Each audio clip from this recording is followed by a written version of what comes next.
Zaria Bellamy stood frozen in the marble hallway of the penthouse, her heart hammering against her ribcage. The contract in her hand suddenly felt heavier than it had that morning. She read the handwritten note slipped under her bedroom door one more time. Rule modification effective immediately. Night duties begin at 10 p.m. Do not leave the penthouse. Wait in the East Wing office. J.K. This wasn't what she signed up for. This wasn't in the contract. Her phone buzzed. A text from her best friend, Imani. Girl, did you make it through your first day with Mr. Korean Billionaire? Spill. Zaria swallowed hard. If only Imani knew that the first day was about to turn into the first night, and she had no idea what that meant. But let's back up.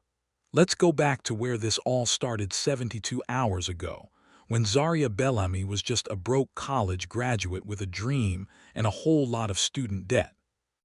Zaria sat in the waiting room of Kang Enterprises, tugging at the hem of her blazer. The thing was from a thrift store, but she'd steamed it 3 times to get the creases out.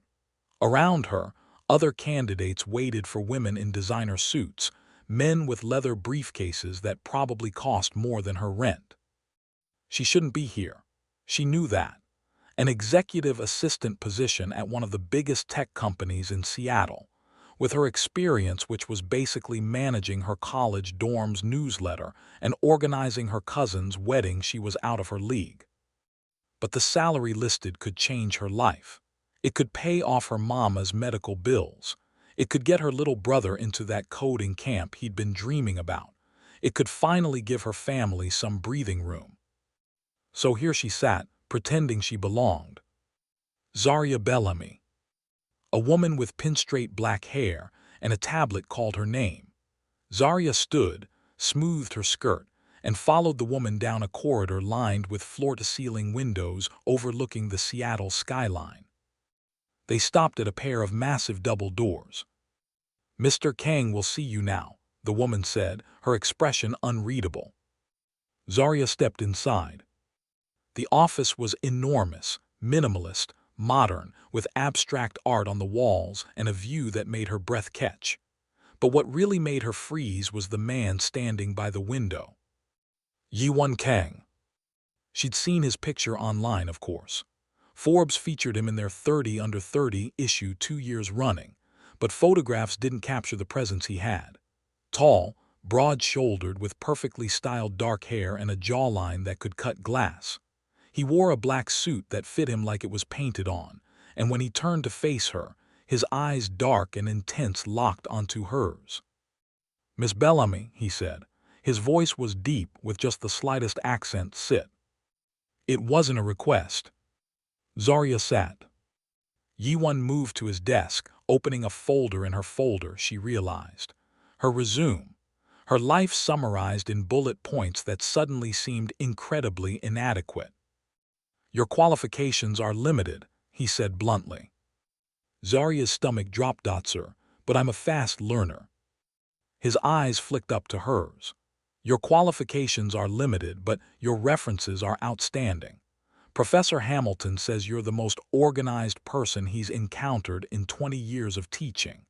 Your previous employer at the campus bookstore says you increased efficiency by 40% in 6 months, and you have something the other candidates don't."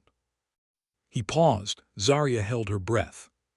"You need this job," Yi-Won said. "The others want it. There's a difference. People who need something work harder. They don't quit when things get difficult." Zaria wasn't sure if she should feel offended or grateful. "Yes, I need this job. Your mother has stage 3 cancer. Your younger brother is 17, gifted, but you're putting your career on hold to support him. Your father passed away 4 years ago. You have $63,000 in student loan debt." Yi-Won recited the facts like he was reading a grocery list. Zaria's cheeks burned. "How do you know all that?" "I do thorough background checks." He closed the folder. "I need an assistant who will be available at all times, day and night. Someone I can trust completely. Someone who won't ask unnecessary questions. Can you do that?" Something in his tone made goosebumps rise on Zaria's arms. "Day and night." I work unusual hours. I'll need you on call. Sometimes that means late nights. Sometimes that means early mornings. Sometimes that means traveling with me to Korea on short notice. He leaned back in his chair. In exchange, I'll pay you $200,000 a year, plus full benefits for you and your family.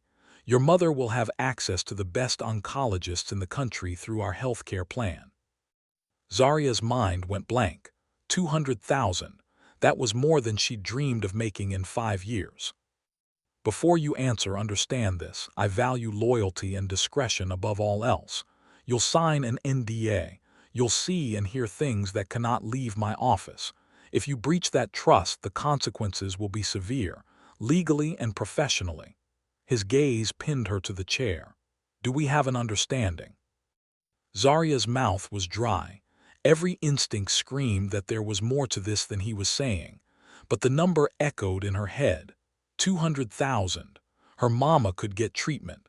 Terrell could go to that coding camp, could apply to good colleges without worrying about money. I understand, Zarya said. Yi-Won slid a thick document across the desk. Read it, sign it, start Monday. Zarya picked up the contract. It was dense with legal language, pages and pages of terms and conditions. She should take it to a lawyer. She should read every word carefully. But she thought of her mama, getting weaker every day. She thought of Terrell, so smart but stuck in an underfunded school. She signed. Yi-Won's expression didn't change, but something flickered in his eyes. Satisfaction. Relief. She couldn't tell. Welcome to Kang Enterprises, Miss Bellamy, he said. Don't make me regret this. On Monday morning, Zarya's first day started at 7 a.m. sharp. She wore her best professional dress, navy blue, modest, paired with the heels that pinched her toes but made her feel capable. The same woman from before, who introduced herself as Soo Min, gave Zarya a rapid-fire tour of the executive floor. Mr. Kang takes his coffee black, no sugar, at 7:30, 9:30, and 2 p.m. Don't be late. He has a standing meeting with the board every Monday at 8. You'll sit in, take notes, but don't speak unless spoken to. He doesn't like interruptions when he's working. If the door to his private office is closed, knock twice and wait. If he doesn't answer, come back later. Zarya scribbled notes as fast as she could. He's particular about his schedule. Everything runs on time. If a meeting is supposed to end at 10, it ends at 10, even if they're mid-sentence. You'll learn to manage that. Soo Min stopped outside Yi-Won's office. And one more thing, don't ask about his personal life. He doesn't like it. Got it, Zarya said, though her curiosity was already burning. The day passed in a blur. Zarya managed the coffee deliveries, sat silently through meetings where people discussed numbers that made her head spin, and organized Yi-Won's calendar with color-coded precision that seemed to earn her an approving nod. Yi-Won himself was intense. He barely spoke to her directly, communicating mostly through Soo Min or brief emails. When he did speak, it was curt, efficient. Reschedule the 3 p.m. Get me the Henderson file. Cancel tomorrow's lunch. By 5 p.m., Zarya was exhausted but proud. She'd survived. She was packing up her desk when Soo Min appeared. You did well today, Soo Min said, and it felt like high praise. Go home, rest. Tomorrow will be harder, Zarya smiled. Thank you, I will. But as she reached the elevator, her phone buzzed. An email from Yi-Won Kang. Report to my office, now. Zarya's stomach flipped. She turned around, walking back down the corridor. The executive floor was nearly empty now, most people having left for the day. The lights had dimmed to evening mode. She knocked twice on Yi-Won's door. Come in. He was standing by the window again, looking out at the Seattle skyline as the sun set. Without turning, he said, Close the door. Zarya did. Her heart was beating faster now. You performed adequately today, Yi-Won said. Thank you, sir. But your real duties begin now. Zarya blinked. I'm sorry. Yi-Won finally turned to face her. In the dimming light, his features looked sharper, almost predatory. The contract you signed has certain clauses, night duties, starting tonight. The air in the room felt thinner. Night duties. I don't remember reading about. Page 17, subsection 4, Yi-won said smoothly. Additional responsibilities as assigned by the employer, including but not limited to evening and overnight tasks as needed for business purposes. Zarya's mind raced back to the contract signing. She'd skimmed it. Oh God, she'd skimmed it. What kind of tasks? She asked carefully. Yi-won moved closer, and Zarya had to resist the urge to step back.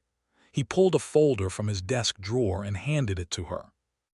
I have enemies, Miss Bellamy, competitors who would love to see Kang Enterprises fall.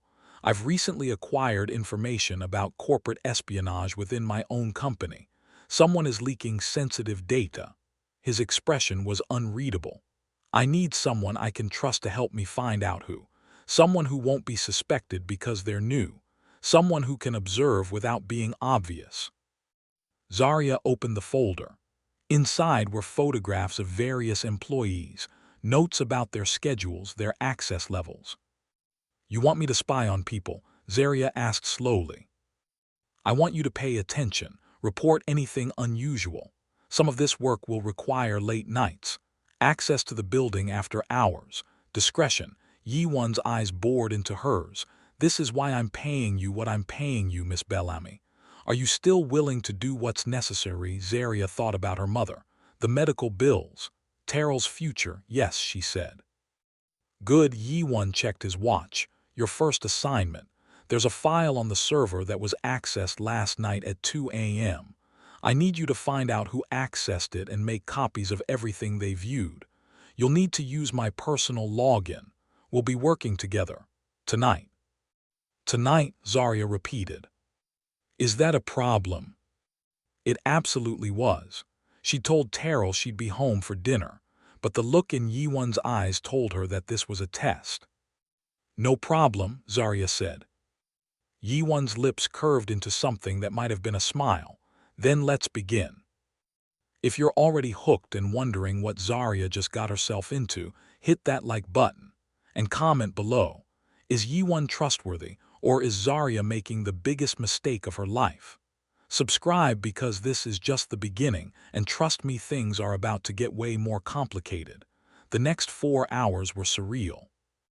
Zarya sat at a computer in Yi-won's private office while he stood behind her, directing her through security protocols and encrypted files. His presence was overwhelming. He stood close enough that she could smell his cologne, something expensive and woodsy. There, Yi-won said, pointing at the screen. That access log, who is that user ID? Zarya clicked through the database. Employee number 4782. That's Brian Hutchinson. He's in acquisitions. What was he looking at? Zarya pulled up the file history. The merger documents for the Handtech deal. And wait, she frowned. He downloaded them. Send them to an external email. Yi-won's jaw tightened. What email? Zarya read it off. Yi-won immediately pulled out his phone, typing rapidly. Good work, he said. Make a copy of everything. I'll need it for the legal team. As Zarya worked, she snuck glances at Yi-won. He was focused, intense, but there was something else, a weariness around his eyes, like he'd been fighting battles for a long time. Can I ask you something? Zarya said before she could stop herself.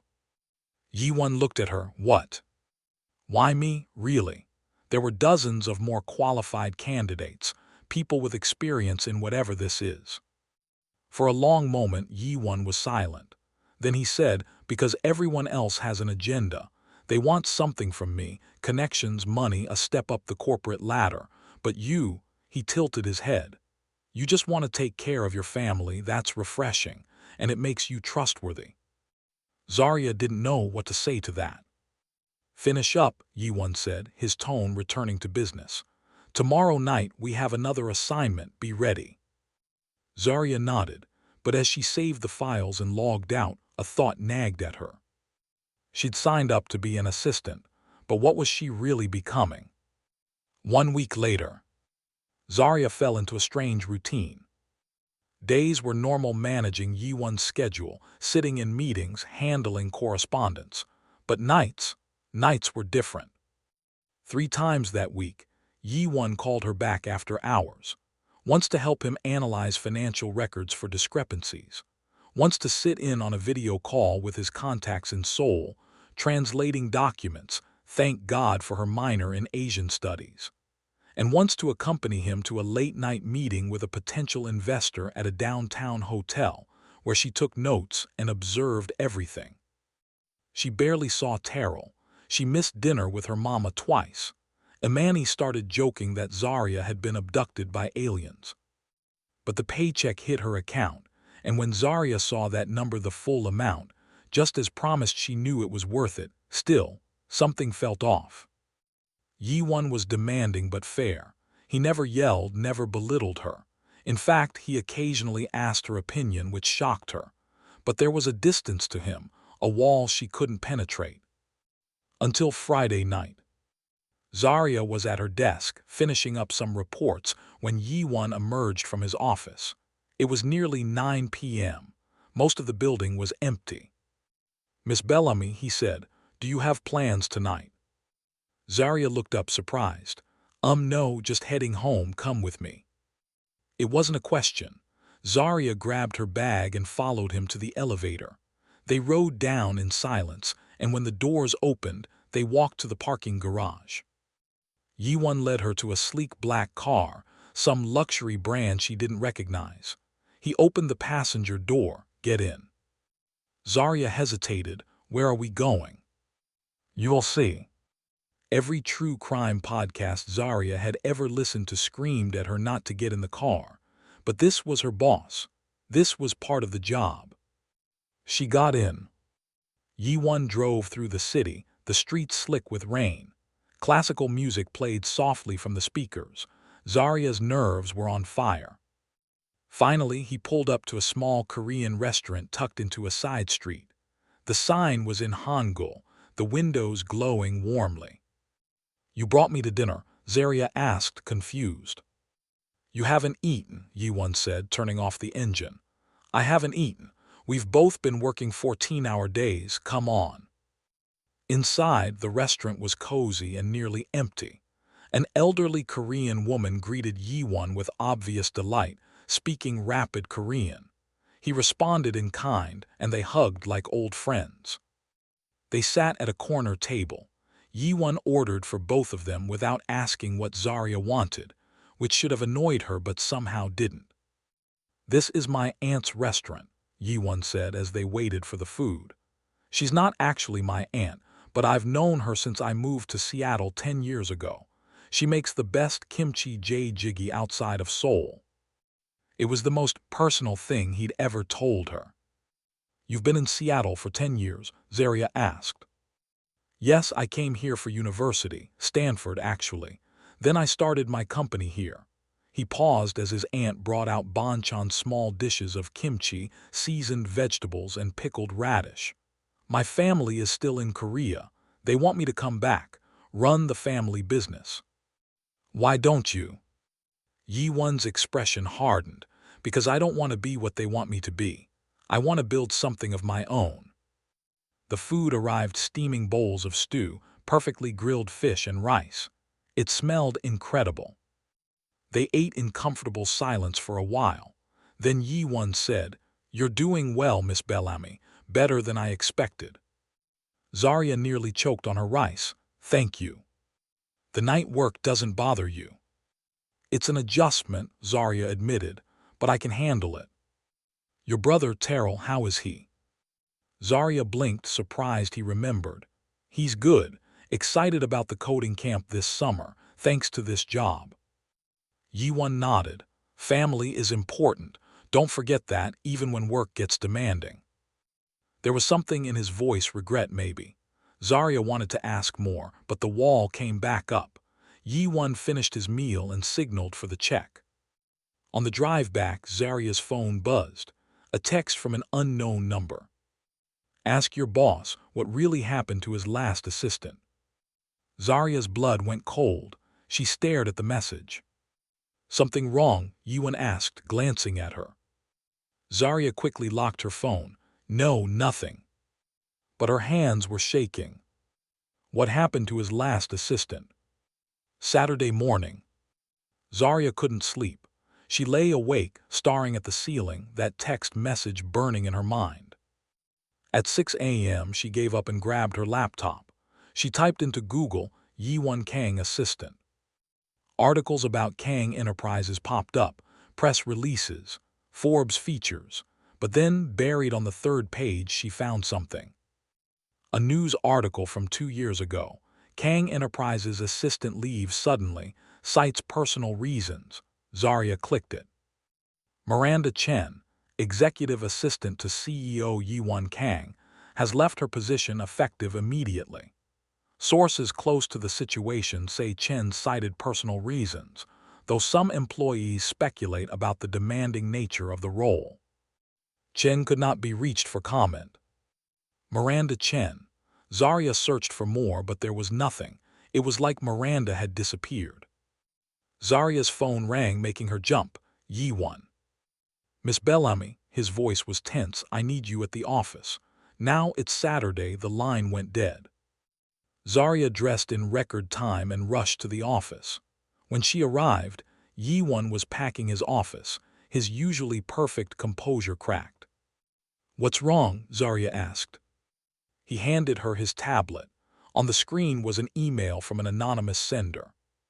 We know what you're hiding. Pay $5 million or we release everything to the press. You have 48 hours. Zarya's eyes widened. This is blackmail. Yes, Yiwon's jaw was tight. And I need your help to find out who's behind it. Shouldn't we call the police? No, his voice was sharp. No police. Not yet.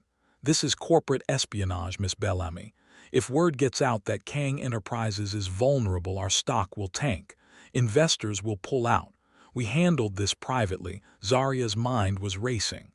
What are they threatening to release? Yiwon looked at her for a long moment. That's classified. How am I supposed to help if I don't know what we're dealing with? By trusting me. But that text message nagged at her. Ask your boss what really happened to his last assistant. Mr. Kang, Zarya said carefully. What happened to Miranda Chen? The temperature in the room seemed to drop 10 degrees. Yiwon's eyes went cold. Where did you hear that name? I saw an article. She was your assistant before me. She left suddenly. That's none of your concern. If someone's blackmailing you, if there's something dangerous about this job, I have a right to know.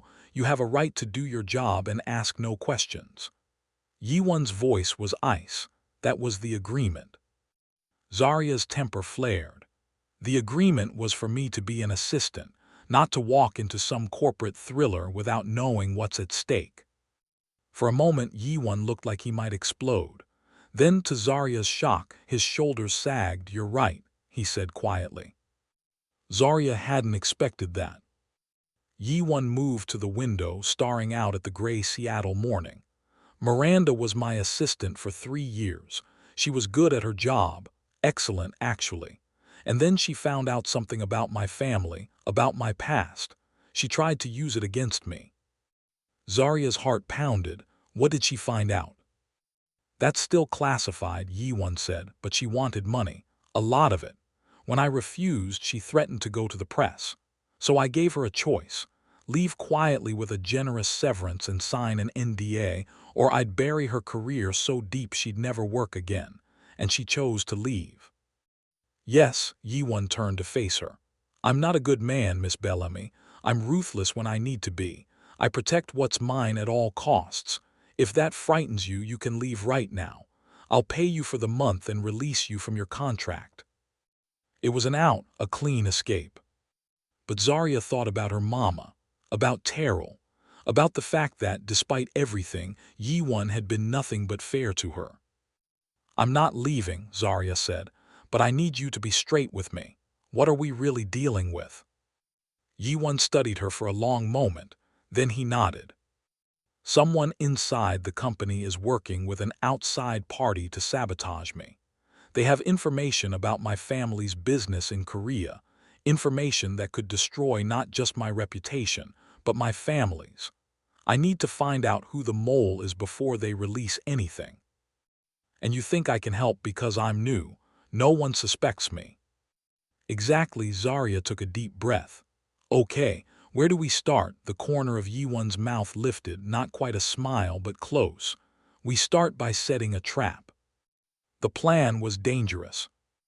Zarya sat across from Yiwon in his penthouse, because yes, apparently they were working from his actual home now while he laid it out.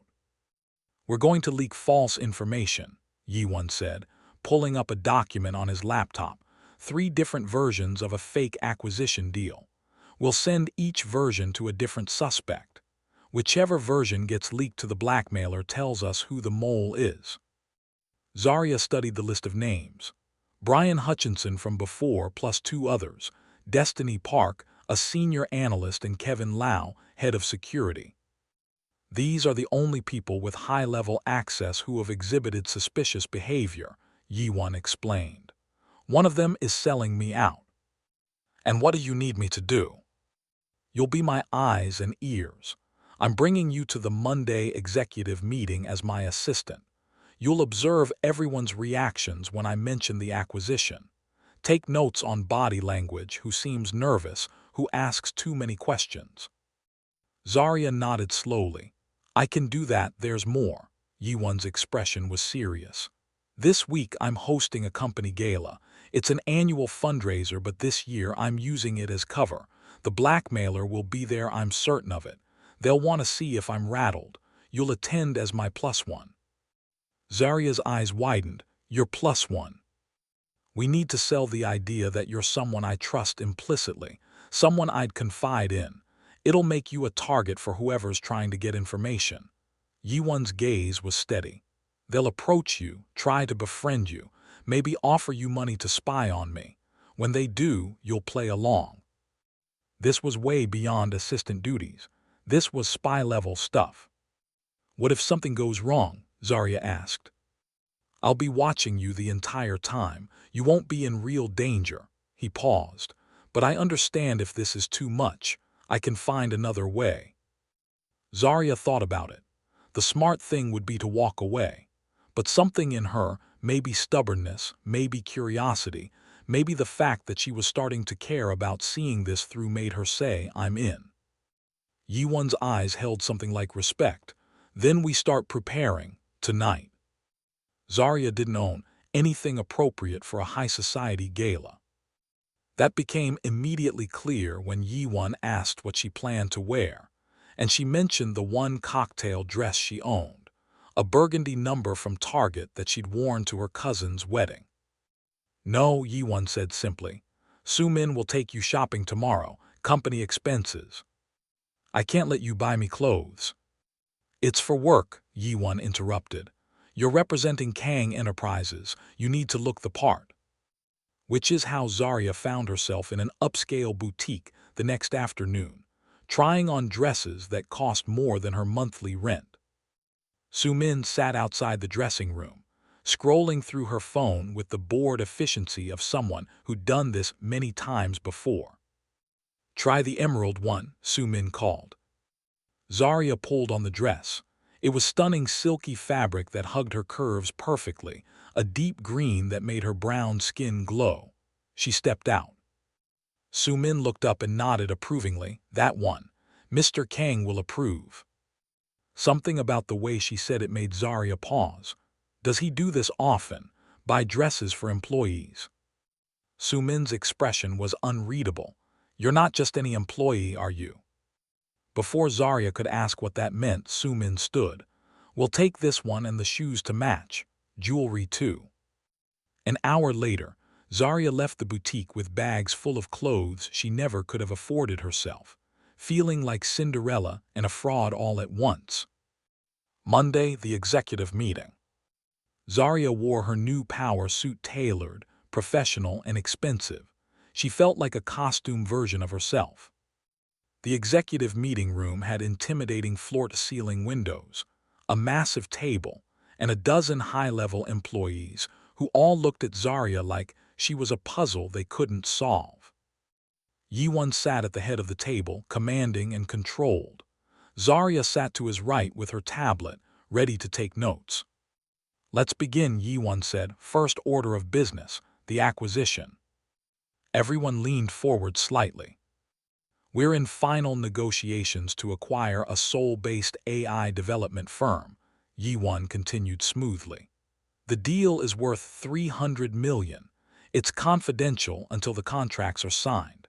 I'm only informing you because it will affect our quarterly projections. Zarya watched the faces around the table. Brian Hutchinson looked interested but not surprised. Destiny Park was taking notes, her expression neutral. Kevin Lau, the head of security, leaned back in his chair with his arms crossed, eyes narrowed. "What's the timeline?" Destiny asked. 2 weeks, Yi-won said. Kevin spoke up. "That's aggressive. Have we vetted their security protocols?" "My team in Seoul is handling it," Yi-won replied. The meeting continued, but Zarya kept watching. Kevin asked 3 more questions about security, normal for his role maybe, but there was an edge to his voice, like he was probing for information. After the meeting, as everyone filed out, Zarya pulled Yi-won aside. "Kevin Lau," she said quietly, "he was fishing for details, more than the others." Yi-won nodded slightly, noted. "Stay close to him at the gala, see if he approaches you." Imani video called Zarya the night before the gala, her eyes wide with excitement. "Girl, you're going to a Billionaire's gala, with your billionaire boss. Zarya, this is like a whole movie." Zarya laughed, sitting cross-legged on her bed. "It's not like that, it's work." "Work?" Imani's eyebrow shot up. And he just happens to be fine as hell and bought you a designer dress for work." "I'm just saying, if you end up falling for this man, I want to be your maid of honor." Zarya rolled her eyes, but her stomach flipped. "I'm not falling for anyone, he's my boss. This is strictly professional." Sure, Imani grinned. "Call me after and tell me everything." After they hung up, Zarya stared at the emerald dress hanging on her closet door. Imani's words echoed in her head. She wasn't falling for Yi-won. That would be ridiculous. He was intense, secretive, controlling. Sure, he had moments of unexpected kindness, and yes, he was unfairly attractive, but that didn't mean anything. She was just doing her job. Right. If you're loving this story and can't wait to see what happens at the gala, smash that subscribe button. Comment below, Team Yi-won or is Zarya getting played? The gala was held at a waterfront venue with chandeliers, champagne fountains, and people dripping in diamonds. Zarya felt out of place immediately, even in her designer dress. But then Yi-won arrived. He wore a tailored tuxedo that fit him like a dream, his hair perfectly styled. When his eyes found Zarya across the room, he moved toward her with the confidence of a man who owned every space he entered. "Miss Bellamy," he said, his voice low, "you look." He trailed off, and for the first time since she'd met him, Yi-won seemed at a loss for words. "Professional," Zarya offered with a small smile. "Stunning," Yi-won corrected. He offered his arm. "Stay close to me. Remember to observe, engage, and report." Zarya took his arm, and they entered the main ballroom together. People stared, whispers followed them. Zarya caught fragments of conversation. That's his new assistant, so young, wondering what she had to do to get that job. Zarya's jaw tightened, but Yi-won leaned down and murmured, "Ignore them. Let them wonder." The first hour was a blur of introductions. Investors, board members, local politicians, everyone wanted a moment with Yi-won and by extension her. She smiled, shook hands, played the part, and then she saw him. Kevin Lau stood near the bar watching them. When he caught Zarya's eye, he raised his glass slightly as a salute or a challenge. "Kevin's here," Zarya said quietly. "I see him," Yi-won replied. "Go, mingle, make yourself available." It felt like being sent into a lion's den, but Zarya nodded. She made her way to the bar, ordering sparkling water. Kevin appeared beside her within minutes. "Quite the event," Kevin said casually. "You settled into the job okay?" "It's been an adjustment," Zarya said carefully. "But I'm managing." Yi-won can be demanding. Kevin's tone was friendly but his eyes were sharp, especially with the night work. Zarya's pulse quickened. He's mentioned that you've been with the company a long time. 7 years, Kevin confirmed. I've seen a lot. I learned a lot. He paused, including things that might surprise you about our esteemed CEO. There it was, the bait. Like what? Zarya asked, keeping her voice light. Kevin smiled. Let's just say Yiwon has secrets, big ones, the kind that could change everything if they came out. He leaned in slightly. You seem smart, Zarya, too smart to be just an assistant. If you ever want to know the truth about who you're really working for, let me know. Before Zarya could respond, a hand slid around her waist. Yiwon. Kevin, Yiwon said, his voice pleasant but his grip on Zarya possessive, trying to steal my assistant. Kevin's smile didn't waver, just being friendly. She's good company. I'm sure. Yiwon's eyes were cold. Excuse us. He guided Zarya away, his hand still on her waist. They moved to a quiet corner, partially hidden by an elaborate flower arrangement. What did he say? Yiwon asked immediately. Zarya relayed the conversation. Yiwon's expression darkened. He's testing you, seeing if you'll bite. Yiwon's jaw was tight. He's one of them, I'm sure of it now. What do? We spring the trap. Yiwon pulled out his phone, typing rapidly. I'm sending the false acquisition documents to all 3 suspects now. By tomorrow, we'll know who leaks it. The rest of the gala passed in a tense blur.